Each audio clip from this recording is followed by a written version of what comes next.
All right, everybody, let's talk about the first dev update post Worldslayer. We're really excited about this. So far, just kind of gonna do a quick and dirty going over everything.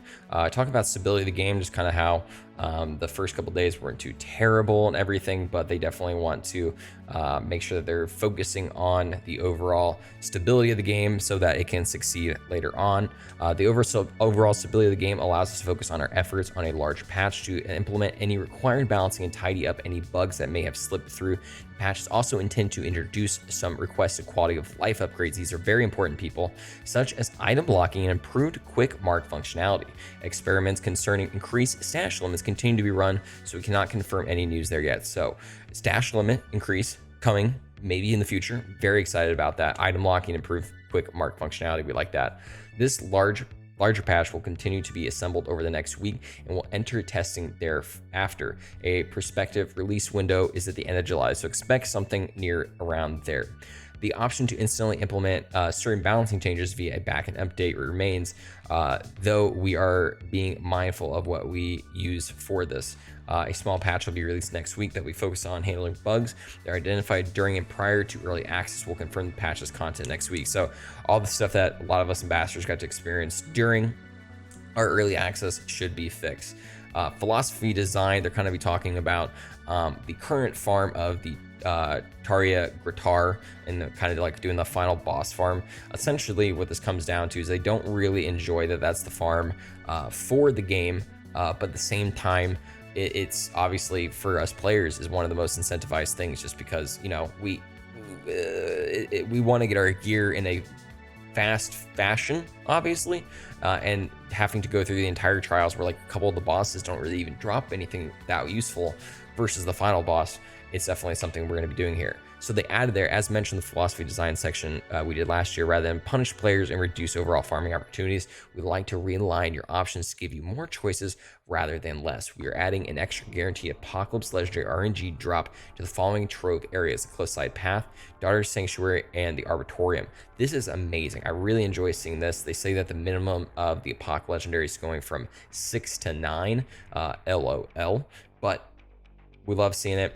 One thing I would really like to see, though, is increase to the targeted areas. I'm currently streaming right now over on twitch.tv/Byrdman778, and Abby Hour, great homie, make sure you're checking her out, mentioned, hey, I want to get like 20 boots from the boots drop. I agree. I think that those areas really do need to give you a definitive amount of legendaries, and also Apocalypse. Like if I'm going there, I want to get Apocalypse boots. I don't want to just get a bunch of purples that I'm probably never going to use again. I want to get the things that have some value for me. So I do think this is a very good change, and I do hope that they, you know, maybe find a way to kind of still incentivize doing repeatable farms, kind of like the final boss farm. So we'll see. But moving on to balancing builds, obviously they've noticed a lot of these one-shot builds that, you know, me, Moxie, I saw Jiffy Nano was doing one. Go check out his channel. And then, you know, a bunch of other people, Charlie, doing some like eruption stuff. Anyway, a lot of builds are doing really good damage. They obviously recognize this. A few builds have instantly one-shot bosses regarding the difficulty level, making all content trivial and ruining any co-op fun.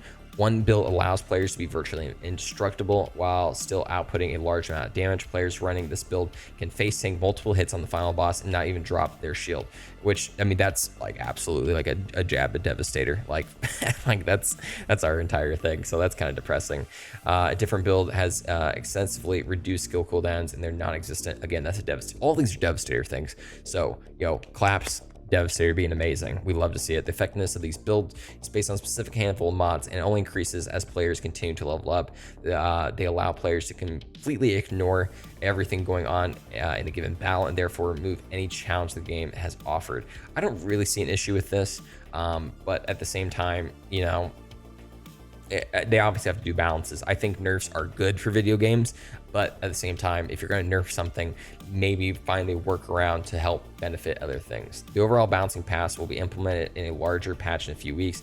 The timed ahead will allow us to continue gathering valuable data about which areas the Buildcraft game are over and underperforming compared to our original vision. And they talk about Apocalypse tiers grinding. I think this essentially comes down to, this is their vision. They kind of do want to take a little bit. They want you to kind of have to work towards it. rather than maxing them out, being the original goal. Apocalypse Tiers and Ascension levels are intended to be there throughout the journey and continued build exploration and experimentation. They are there for many players who, purely for the fun enjoyment of it, continue to invest hundreds of hours into the base Outriders game, even after having completed Eye of the Storm and Challenge Tier 15. Newly introduced mechanics in Worldslayer are primarily intended to give such players a long-term progression path, something that makes every play session worthwhile, as you will be leveling up in the same way. I think they put too many L's in there.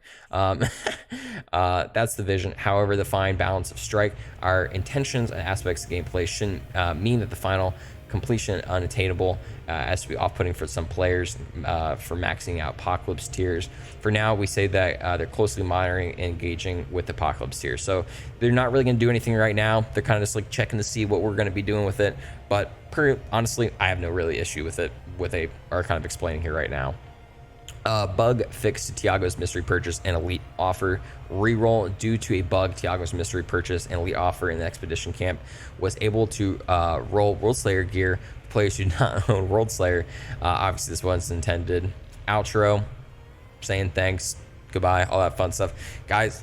That's the patch notes. I'm gonna give this honestly an 8 out of 10. I'm pretty happy with this. I think this is good. I'm glad that they are addressing issues in the game while also giving solutions and giving us compensation for things that we might lose. They're going to be trying to fix that farm in the trials, but at the same time, they're like, here, we're going to give you some more legendaries throughout it, so incentivize doing the full run.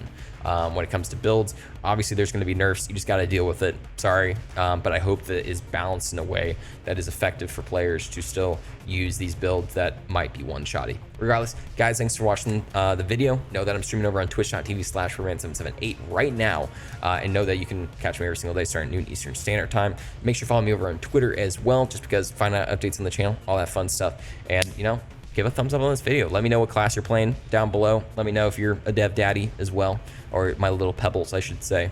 But regardless, thank you so much. Hope you have a great night, day, whatever it may be.